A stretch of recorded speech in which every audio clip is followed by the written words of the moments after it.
Close up, there, down, red zone, let's go. C-H-I-C-A-G-O. Close up, there, down, red zone, let's go. C-H-I-C-A-G-O. Close up, there, down, red zone, let's go. C-H-I-C-A-G-O. Close up, there, down, red zone, let's go. C-H-I-C-A-G-O. Close up, there, down, red zone, let's go. C-H-I-C-A-G-O. Close up, there, down, red zone, let's go. C-H-I-C-A-G-O. Close up, there, down, red zone, let's go.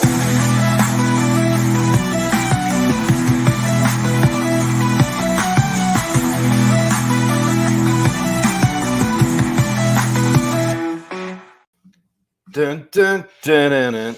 What is up? What is up? What is up? Welcome back. Welcome in, and thanks for choosing to spend a little bit of your afternoon, your evening with me here talking Bears football. Appreciate all you guys. This is a great community, and we are officially on a winning streak. The Bears are officially across the pond. They took the flight there yesterday. They got in this morning. They're taking the off day today. We'll get into all that, but they are there. Smart decision by Flus. Seems like he knows what he's doing by now. And, man, does it seem like this team is starting to gel a little bit? Maybe the criticism's coming down by all those naysayers. Maybe people are starting to see with the rookie quarterback, with things starting to cohese, that Shane Waldron might have been the right decision. Eric Washington was definitely the right decision. This defensive line is looking absolutely stacked. If you missed that video, I did it earlier this week. Maybe it was just yesterday. My gosh, guys, this has been a long week for me. Jigsaw, Zwarix 32, Kevin Coppernoll, J Carr, Fishing 702. Appreciate you guys being here. More people will pile in. We'll get this thing rolling. We'll have some fun. I got something going on with my mic here. Anything sound wrong with my mic, or is that just my headphones? We're good. Big win against the Panthers. Big win. This does take some compiling to get together. So I know it's a little early in the week for us to be doing a preview show. I want to do that so it gets out early so you guys can see it. There are some things that I bring out that I feel like most places kind of overlook. They don't see all the in-depth stat stuff. So I'm going to be pulling a lot of that stuff up. We'll talk Bears football. We'll talk where things are. We'll talk my feelings and thoughts. And those who didn't catch last week, this is going to replace my Free Talk Tuesday. Maybe I'll be a little less emotional as long as we keep winning throughout the season, and we'll do some preview shows throughout the season. Maybe next week I'll do a Free Talk Tuesday since we don't have a preview show to do. But this will replace that for now. Half hour, 45-minute show where we just talk about where things are and we go over the preview for the week. And I'll bring out some things that you normally wouldn't find on your own because I'm a overly obsessed Bears fan who spends way too much analyzing this team, going into in-depth stuff, and I pull that stuff out for you guys. Jose Gonzalez, my Bears PTSD won't allow me to get excited yet. Get excited. Get excited. If nothing else, we're on a 2-game winning streak, and this is exactly where we thought we'd be, guys. Let's jump right into this. So this was when the schedule release happened. I did this about where the easy wins, the hard losses, the ones that we should lose, and then the 50-50 games. And we're right where we said we'd be. Win against the Titans, loss against the Texans, 50-50 games against the Colts and the Rams, and we ended up doing exactly that. We won half of those. Win against the Panthers, and now we got a 50-50 game against the Jaguars. Now, that was a 50-50 game before the season started. This is one I definitely pin as a win now, but we're right where we said we would be, right where we said we should be. So, Kyle, I like this. At work, shh, don't tell boss. Lurk mode activated. We'll keep it quiet, Kyle. Don't worry. We'll keep it quiet. Nothing too exciting like a Caleb to DJ Moore 30-yard touchdown right over the middle where everybody criticized he couldn't throw, looking off a defender, hitting him right over the seam, right over the middle, right over his defender where the defender couldn't reach for a touchdown. Nothing like that in today's show. We're just going to be talking Bears football, going over the nerdy analytical stuff. So let me get straight into the news of this week, where this team is heading into Jacksonville, and then some of the stats you probably wouldn't normally see except for on this show. So let me pull that stuff up. Of course, the game is my time, 6:30 a.m., so I've got to be super dedicated and vigilant and Bears fandom on nice and firm to be able to wake up for that game, but I'm going to do it. I'm going to do it. In fact, I think I'm going to go live at this point. So those who want to tune in, I'm going to be pulling up some more stuff before then. We'll be going live. 1-4 Jaguars visiting the 3-2 Bears, 4,000 miles away from Soldier Field, but it's still technically a home game. So there's a little eye of the storm of Hurricane Milton from NASA's satellite going around the globe. I thought that was kind of a cool picture. But to me, this is my first head scratcher of the week. I got no idea why the heck the Jaguars are leaving on Thursday. So those who haven't looked at the tracker, you can go on and see the hurricane tracker. Milton, so maybe some people are haven't heard about Hurricane Milton either. It's apparently one of the biggest hurricanes ever. 180 mile an hour winds right now. It's gonna cut right across. It's going from west to east. It's gonna cut right across the Florida Panhandle. The Jaguars could easily leave yesterday, today, even tomorrow, and avoid this hurricane. Actually, it's gonna hit late tomorrow, earlier tomorrow than originally anticipated because it's such a big storm. But they're choosing this. The headlines on the bottom left. I know this is small to read, so I'm just going to summarize it. Bottom left is the Bears. Bottom right is the Jaguars. And now I understand more of it from looking into it. The Jaguars are going to be there 2 weeks in a row, so they wanted to leave a little later this week. But that benefits the Bears big time. They're going to get there on Thursday. They're going to leave Thursday evening and fly overnight, get there Friday, have the day off Friday, and then do a walkthrough on Saturday. There's a good chance some of those guys might still be jet lagged.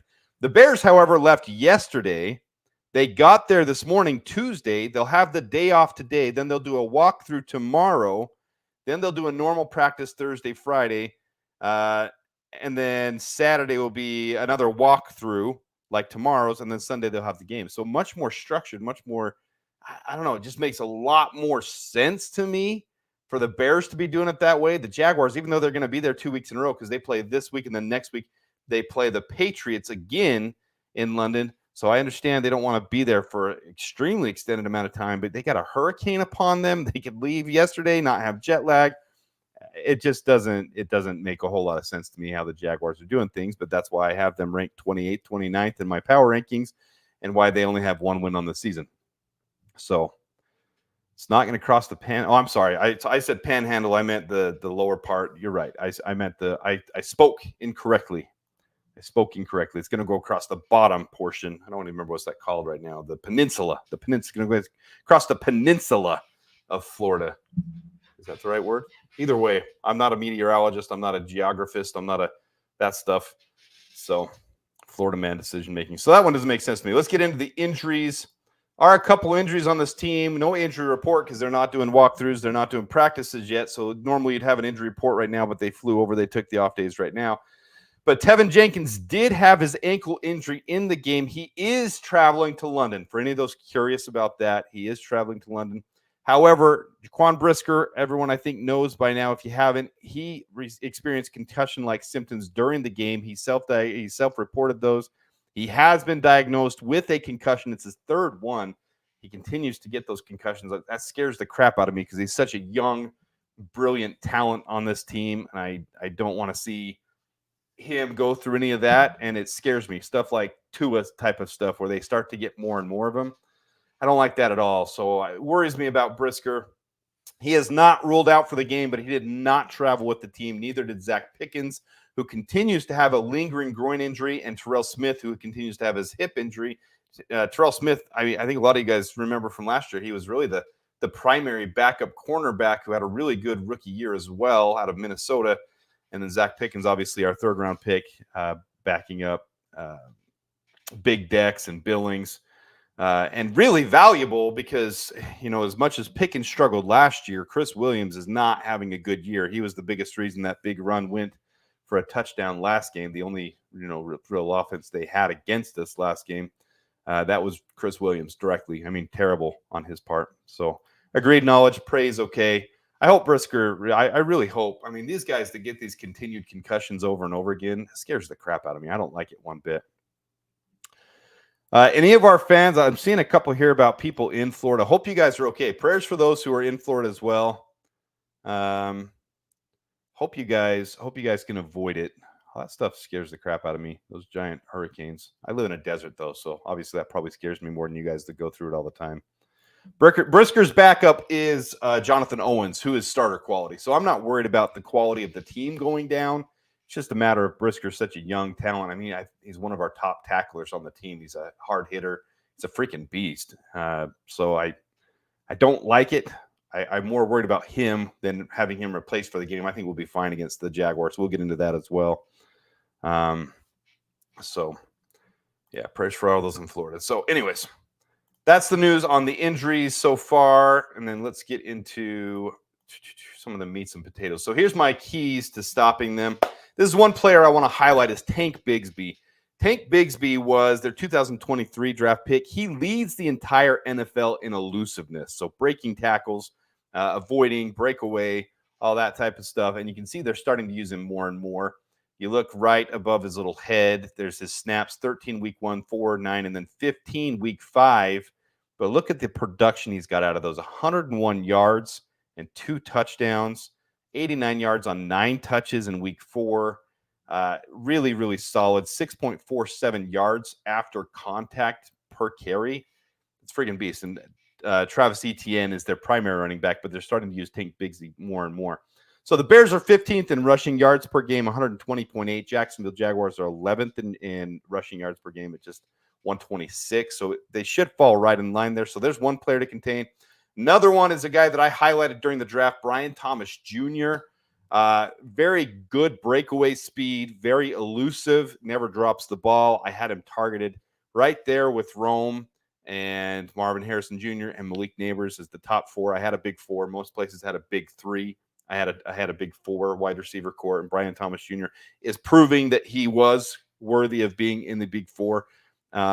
He's becoming their number 1 right off the bat. So 4 targets, then 998, but his receptions are going up.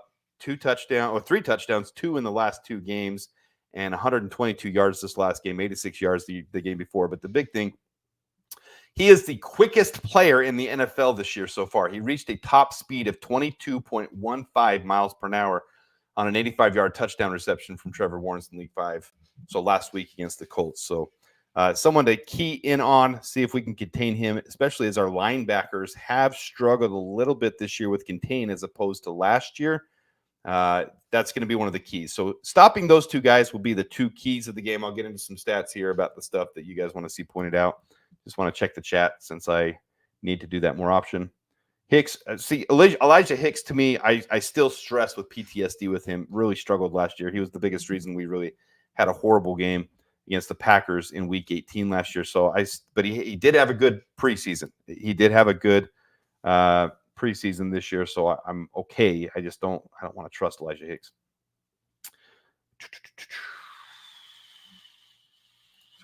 Yeah, so knowledge, I agree with this completely. Our defensive back should eat this game. Trevor Lawrence throws at wide receivers. He doesn't lead them. And when you see that, so what he's talking about here is when you see quarterbacks that throw at wide receivers, they often lead with their eyes. You see Caleb looking like a pro already. He's doing a good job of looking guys off. And one of the biggest weaknesses with Trevor Lawrence, why in year 4 and 5, he's starting to regress so hard as he's showing his tails. He's becoming very predictable where he throws. So we should get some interceptions this week. I agree with that completely.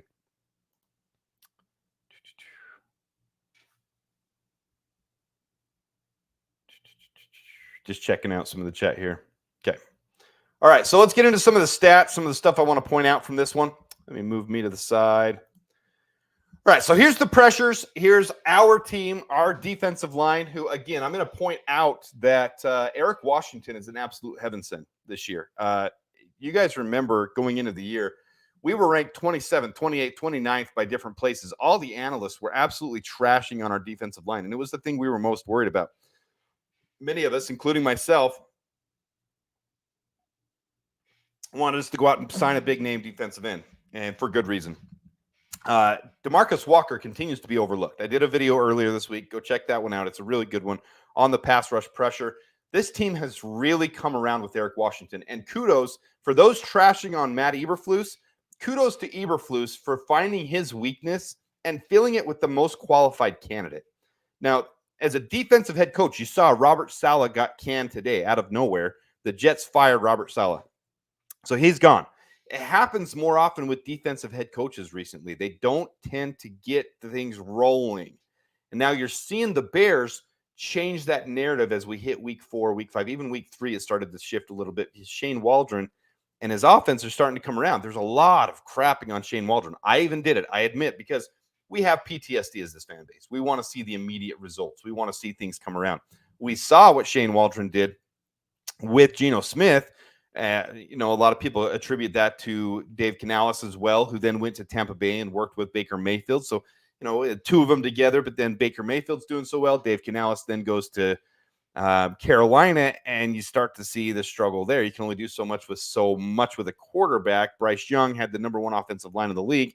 He couldn't get anything rolling. Andy Dalton looked immediately better as he starts to come in and take over for them.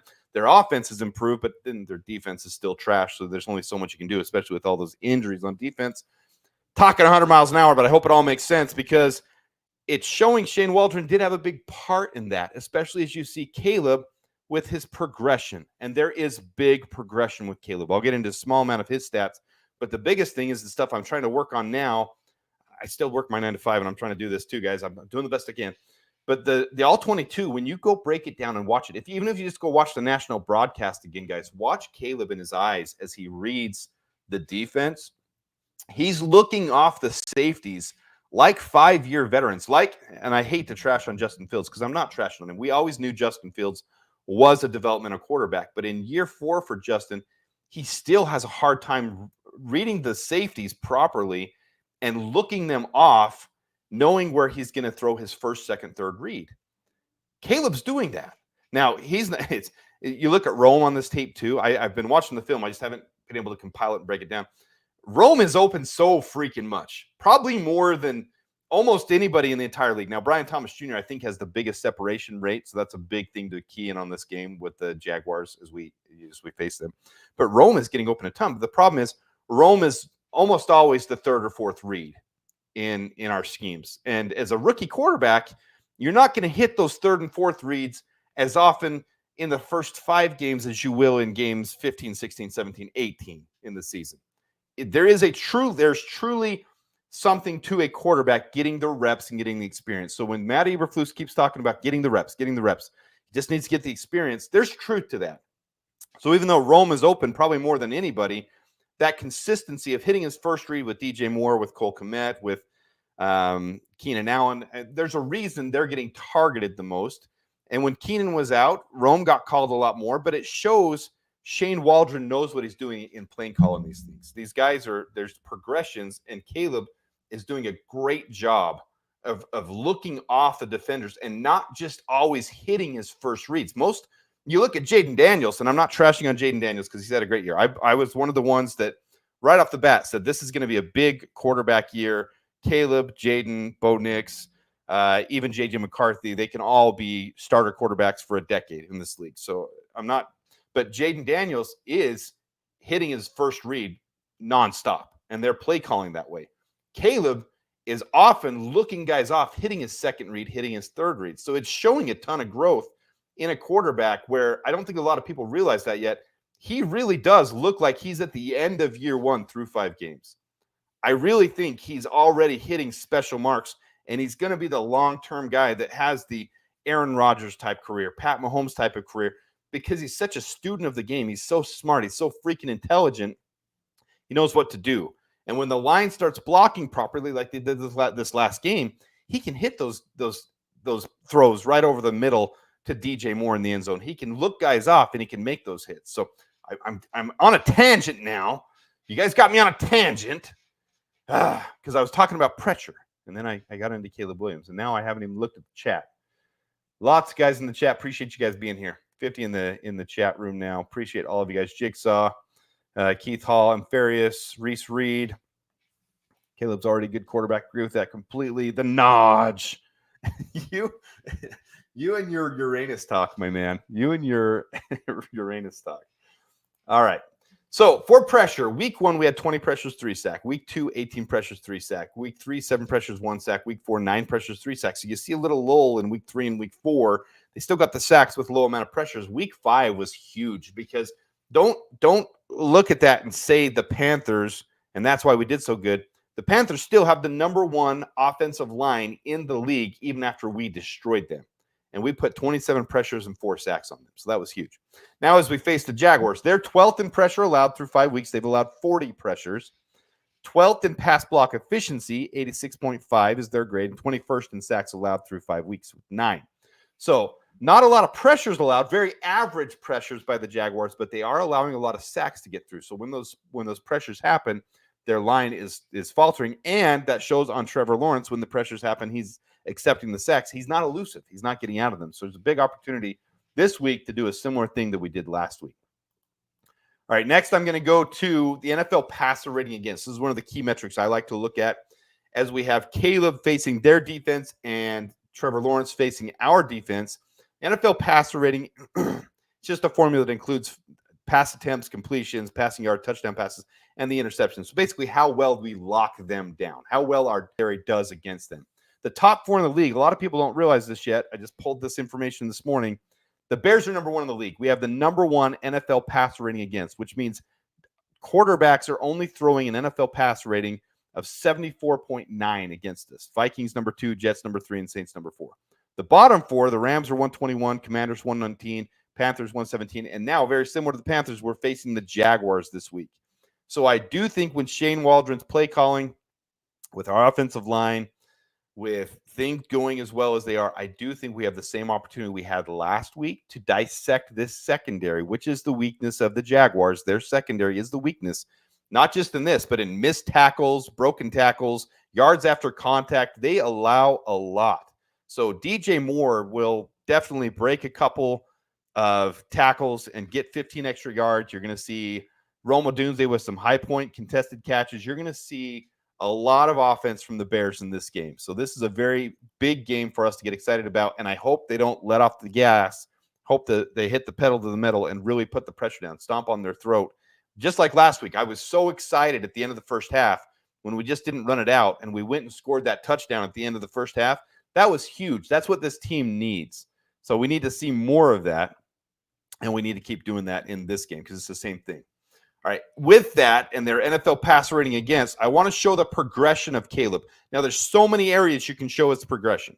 This is just one small area, okay? But this is huge to point out with Caleb.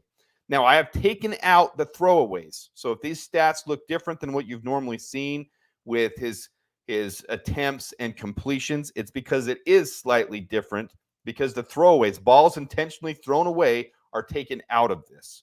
Okay, and that's all official PFF metrics still, too.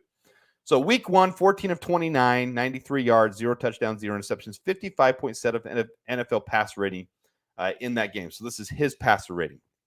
Now, I'm just going to focus on the right for a second. Look each game, 55.7, 51.0, but then 80.8, 106.6, 126.2 NFL pass rating this last week. I believe that, don't hold me to this quote because I don't have it right in front of my head. I'm just going off my memory. I believe that was second best in the entire league this last week, was 126.2 NFL passer rating. A great week, 20 for 28. Really, it was 20 for 29, but he did have one throwaway. 304 yards, 2 touchdowns, no interceptions, 75% adjusted completion percentage. And the adjusted, those who have been watching the channel for a long time, adjusted completion percentage to me is more important than actual completion percentage. It takes into account every variable, including players who drop the ball, like DJ dropping that ball last week, which was very uncharacteristic of DJ. I'm not trying to bash on him. He doesn't normally miss those, but that would have been an easy completion right in his chest. Or throwaways, those aren't taken into consideration either. Rookie quarterbacks typically have an adjusted completion percentage lower than normal. They go through the adjustment curve. This is a fact. This is statistically documented. They struggle more, which is why everyone's raving about Jaden Daniels right now, because he's such a high completion percentage. They're usually in the 65 to 69 range for a franchise quarterback, one that's going to stick around. These last 4 games by Caleb are well above that. 75.8, 71.7, 81.0, 75.0. He's playing like a vet. I'm trying not to homer on him too hard, but it's real. Like, we really did find our franchise quarterback. We really found the kid that's going to be here at least 5 years. I'd be shocked if he doesn't get the extension, and they'll do that early in year 4, in year 5, and then here for a decade, 15 years, 19 years, getting those 8 rings that he says he wants to beat Tom Brady 7. Notch, where you at? Uranus has more rings than Tom Brady. Well, Caleb Williams will have more rings than Uranus. I don't know if that's true because there's so many freaking rings on Uranus. If Jordan Love punted to Velus Jones, what would happen? Well, he'd probably punt it out of bounds. Maybe he's a better punter than thrower. And Velus would find a way to muff it out of bounds too. Boom. All right. Boom. I'll leave that there for 2 seconds. I thought that was huge to point out Caleb's projection. That's a big part of this game. But now we'll go to his quarterback tracker. So his completion percent is not as adjusted complete. These are all against records, okay? So yards, we want to see the 4,000. We want to see the 30 touchdowns. The Bears record is 38-38. 29 touchdowns is the Bears record. Bears record for completion percentage in a season, 67. Caleb is ticking up each week. So right now he's on pace for 3,700 yards, but that's including the rough couple of weeks. If he continues to do what he's doing, I mean, he's had 2 300-yard games in 5 games. If he keeps that up, especially if he keeps up the pace from the last 3 games, he'll have close to 5,000 yards. Has 5 touchdowns now, on pace for 17, but that's also, again, including the first couple of weeks where he didn't have any. So if you take 5 over the last 3, he's on pace for 25, 30. So he's right on pace. There's nothing to worry about with Caleb and his progression where he's at. Here are the chase to 1,000 yards. You remember they said the 3 of them, and I threw Cole Kmet in there because he's been so close, and he's such an integral part, which shows because he's the second leading receiver so far this year. I included him in there. I'm going to track this as we go along through the season too. DJ has his 294 yards. Cole Kmet has 219 yards. Rome has 206 yards. And Keenan has 81 yards up to this point. And then, boom, let's get into the line.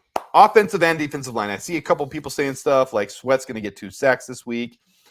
Let's get into the offensive defensive line. All right, so here's the big thing. I always preach pass blocking efficiency.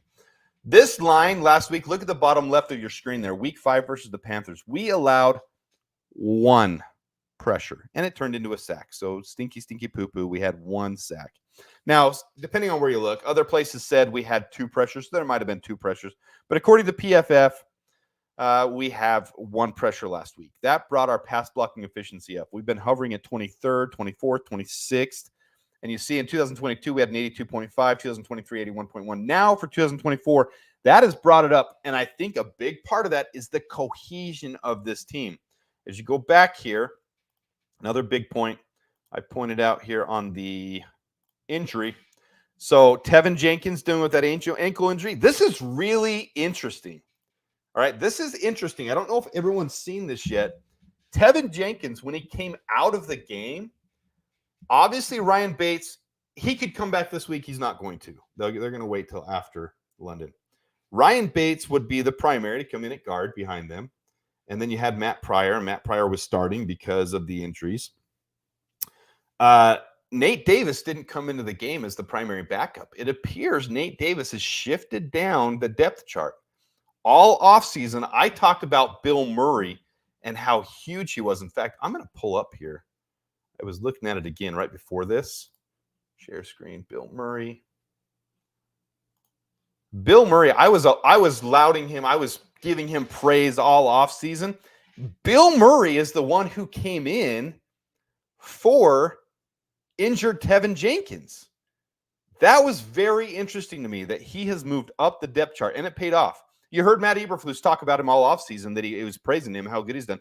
A lot of people think he was an undrafted free agent this year. He was not. He was drafted in 2020. He was converted from defensive tackle to guard, and he played for the Patriots. He's been on their practice squad. He's never gotten into a game. You see his season grades. He's never been in a game. This is the first game he's ever been in. He got 37 snaps. 24 of those were pass blocking snaps, and he couldn't have done any better. Pass blocking efficiency, perfect.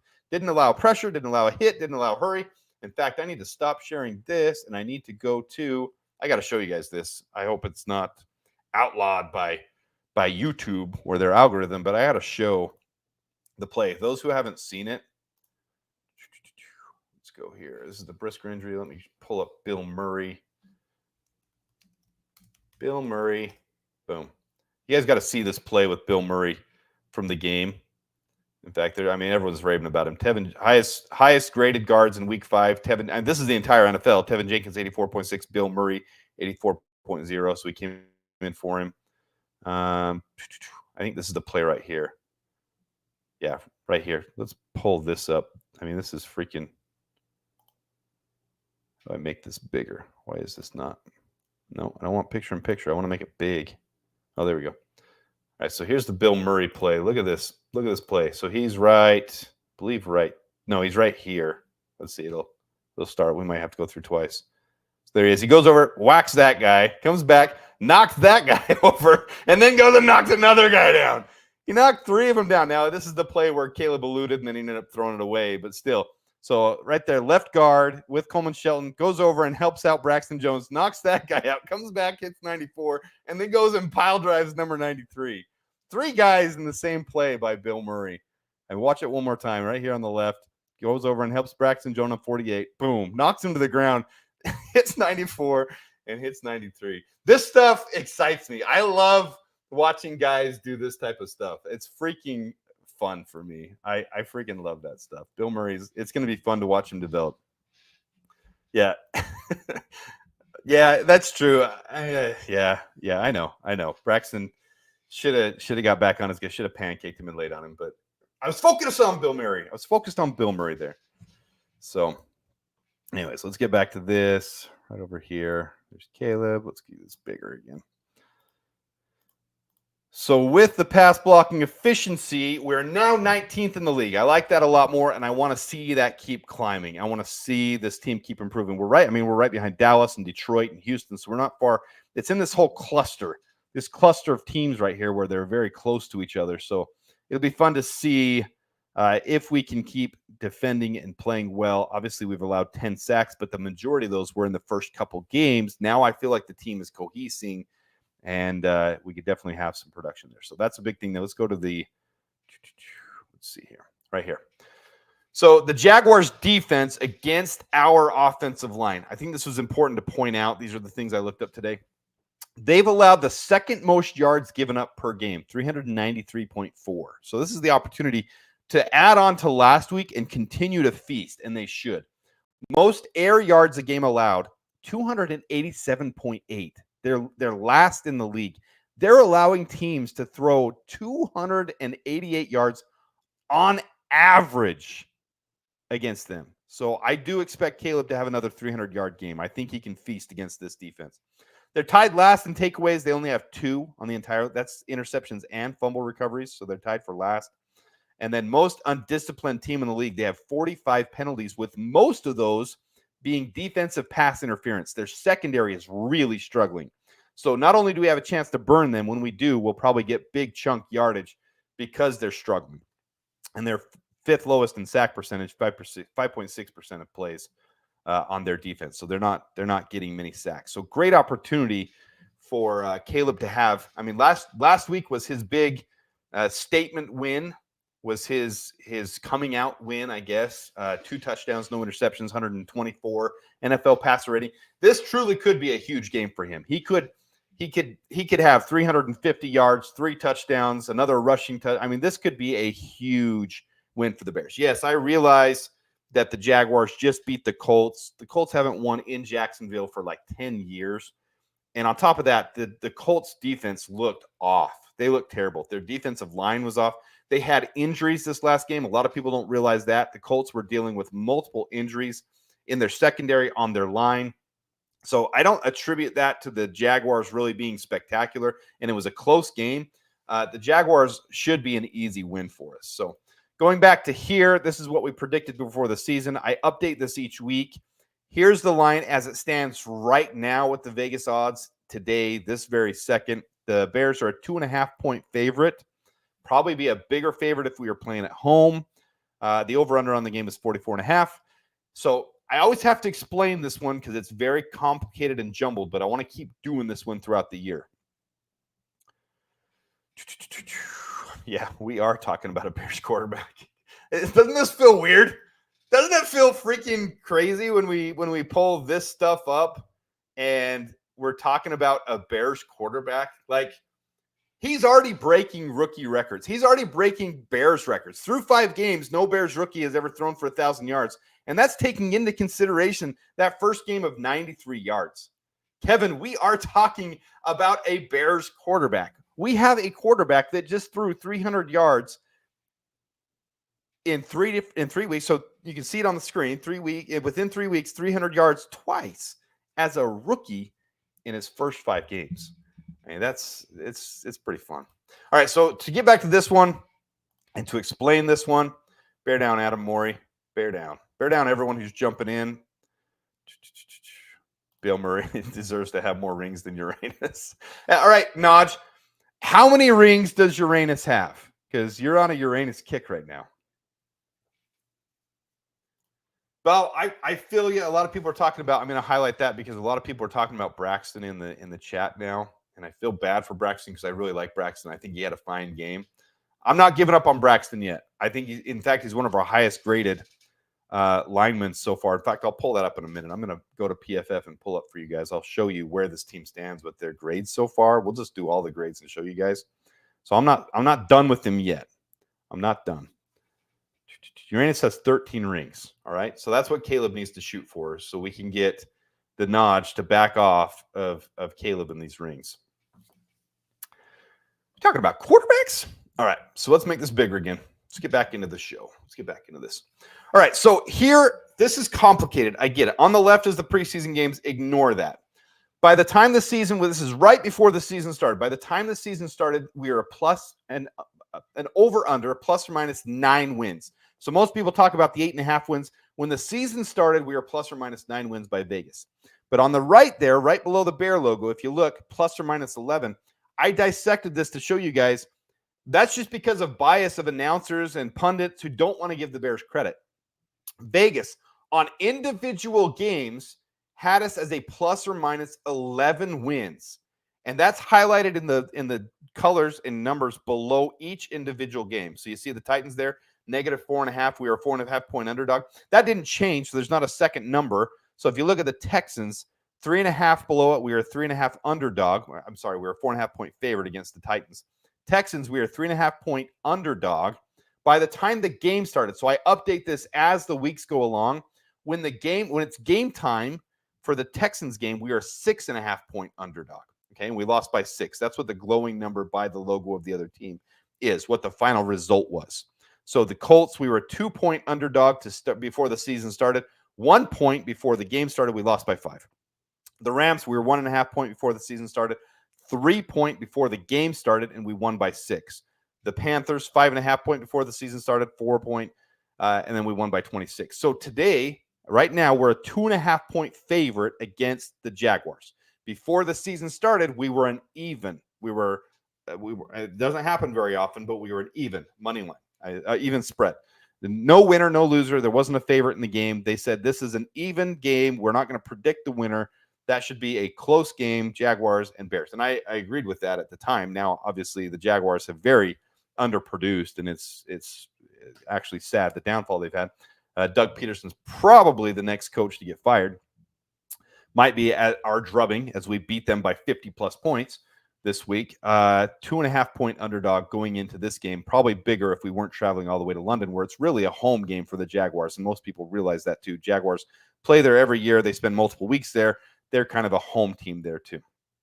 So that's where we stand right now. And if you look below, we were the favorites. Now, I'm not saying we are right now against the Commanders. In fact, we probably won't be. But before the season started, we were against the Cardinals, the Patriots, the Packers, the Vikings. We probably won't be the favorite against the Vikings either. And that depends on how the next 5 weeks go. But that's where we stand right now. So that's how we've tracked as we've gone along. My prediction before the season started, before we saw how bad the Jaguars were becoming, I had us as a 5-1 team at this point. I had us winning both those 50-50 games. We ended up losing one of those games to the Colts. So obviously we're not going to be 5-1, but we can still be 4-2 by the end of this game. I had us winning 27-24 in a close one because I respected the Jaguars before the season started, and because the Jaguars are a home team basically in Wembley in London. Now I've got us winning 33-16. So this is my official prediction. I do my prediction video tomorrow.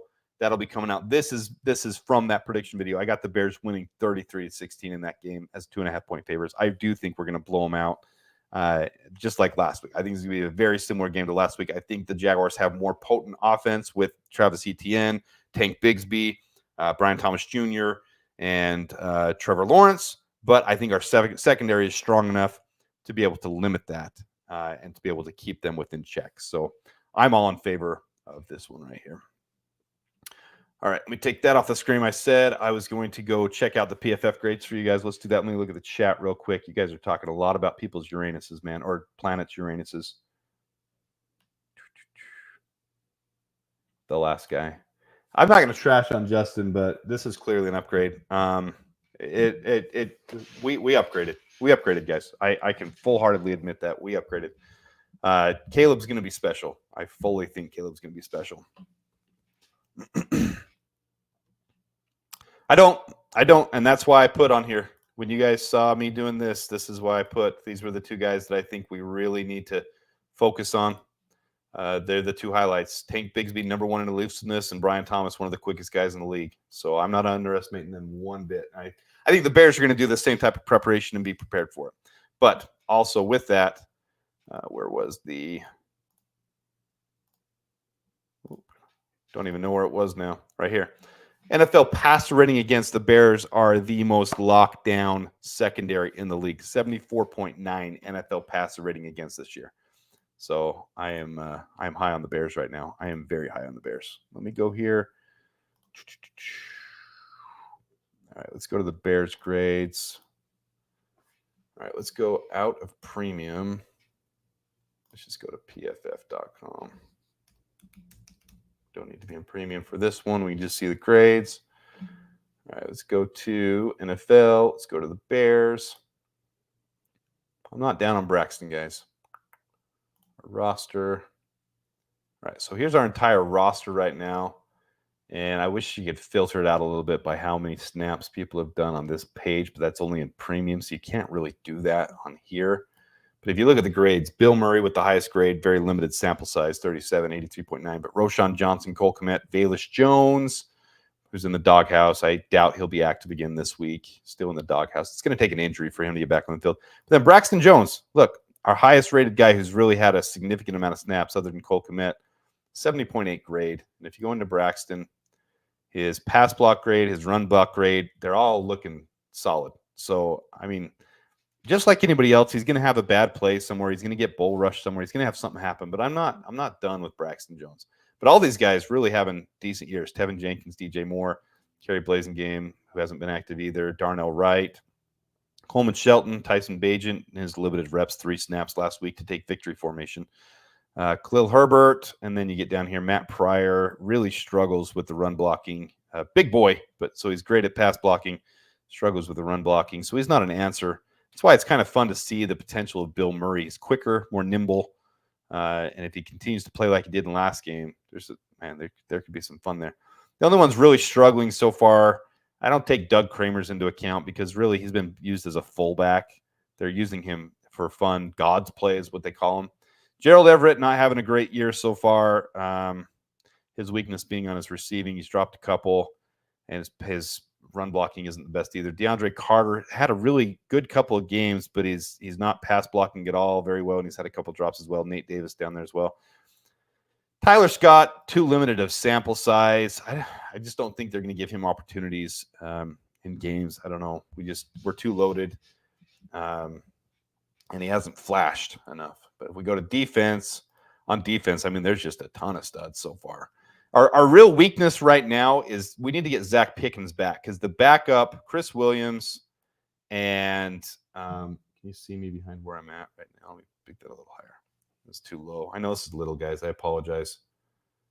Chris Williams and Byron Cowart are the backups right now for Zach Pickens being out, and neither of them are playing well, especially against the run. They're just leaving giant max-sized truck holes. It's clear when you watch tape that they're struggling. So we really need Zach Pickens back. And I will put a guarantee that we're going to select a defensive tackle in the early rounds, defensive end or defensive tackle in first or second round, guaranteed. It's such a loaded class for that. We'll pick another one. Not that Andrew Billings or Big Dex don't deserve to be starters, but you draft someone for that reason, to be able to have rotation and to be able to continue to cycle these guys through. That's what you do when you start to have an established team. You're not working off your practice squad like we have in years past. You're not starting guys from the 6th, 7th round like we've had to in years past because we were cleaning up from Ryan Pace. We're finally in a position where we're an elite team where we can start to cycle guys through and have high draft picks for backups. I mean, that's really exciting. You see how well Darrell Taylor's doing up there. He's rotating in, getting a ton of snaps, rotating with DeMarcus Walker primarily. DeMarcus Walker having a huge year. He's being overshadowed for some reason, but he's having a huge year. For those who didn't see, I did a video on the pressures that this defensive line is creating, and I'm really happy. But look at all the guys with high grades. I mean, here, Jonathan Owens, Elijah Hicks, Tremaine Edmonds, Kyler Gordon, Jaquan Brisker, DeMarcus Walker, Javon Dexter, Zach Pickens, Andrew Billings, Darrell Taylor, Jack Sanborn, Eamon Ongmagmiga, Jalen Johnson, Kevin Byard, Jalen Jones, even Montez Sweat, TJ Edwards right there. Really just one bad game by TJ Edwards in the secondary with his coverage grade. Other than that, really solid. So I'm not worried about that either. So sorry if that's little. I know it's little. I just want to show that to you guys, though. And I think we could, Jigsaw, I think we could draft a power running back with the position where we're at now, depending on who we re-sign. We don't have a ton of re-signings to have to do. So if we do re-sign a Darrell Taylor, Coleman Shelton, and still draft a center. No, I'm not saying don't draft a center, but Coleman Shelton's playing really well. Draft a center to learn underneath him, not have to be pressured to come in. And if the center beats him out, great. You still got an experienced Super Bowl caliber center who's played for years in the league with a lot of good teams and a lot of good schemes, a lot of good systems to be able to teach that center up. I mean, you got a lot of good options. Then, man, if we're picking 32nd overall and you get Gentry fall into our laps, I'd be okay with taking Gentry 32nd pick overall. That's what the Lions did last year with Jahmyr Gibbs. They took a running back really high, and this isn't a scrub running back class. So we'll get more into the draft later, but this is the preview for the Jaguars game. Let me just check the chat, and then we'll end this thing. We're at 45. Sorry, sometimes I go a little long on these. But appreciate all you guys for tuning in. Gator Bite, hope you guys are good for the storm.